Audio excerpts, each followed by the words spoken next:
up for Felix. It is so good to be back in Los Angeles. Did anybody go home for Thanksgiving in here? No. Okay, we're all from Los Angeles. Buckle up. I went back to my hometown for the holidays, and like for me, going back home, it's kind of like checking myself into rehab. Like in my head, like this is gonna be so good for me. This is such a good idea. And then like 5 minutes of being there, I'm like, what the fuck have I committed myself to? But yeah, I went back to my small New England hometown. I grew up on Cape Cod, Massachusetts. And yeah, if you guys don't know what Cape Cod is, like maybe make smarter investments. That's so poor. That's so poor. But I forgot how mean everybody is on the East Coast. Everyone is so mean. Like, people don't even smile. The New England smile is just a scowl. Just like when I see my neighbors on the street, they're just like, you fucking queer. And I'm like, hi, Miss Mahoney. Good to see you. I have two things I like to do when I'm home. The first being, I really like to tell people I live in Los Angeles. We all do it. People will be like, oh my god, Ben, it's been so long, like how are you doing? And I'll be like, I'm living in Los Angeles. You figure it out. My friends from home were like, oh, I can hear your LA accent. And I was like, I don't think so. I think you just think I sound gay. But then I thought about it, and like they kind of had a point, because doesn't everybody in LA sound gay?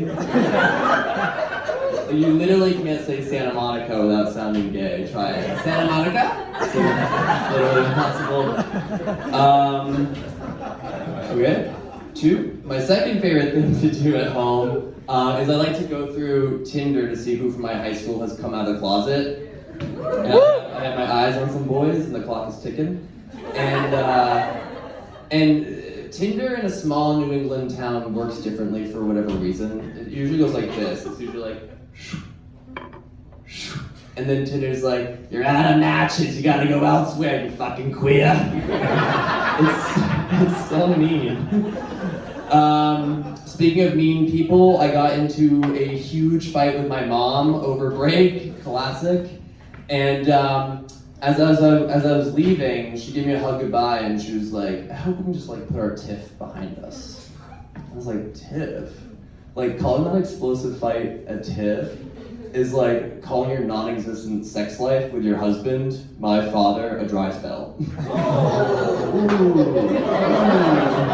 Delusional. But I was so excited to go home for Thanksgiving. I was finally feeling comfortable in my like gay skin, my gay moisturized skin. I went to Thanksgiving with an earring for the first time. Woo! Oh yeah, great. My 13-year-old cousin came to Thanksgiving with a new gender, which is like, yeah, like power to them, like so happy for them. But a small part of me was also like, bitch, back of the line. Or like whatever like the non-binary term for bitch is, okay? Like seriously, wait your turn, you're 13.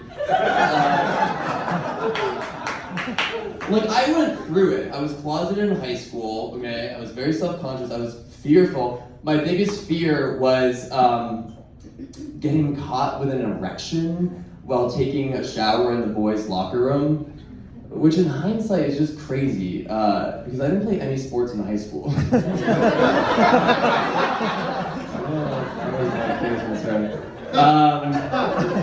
Okay, I'm gonna go dark here.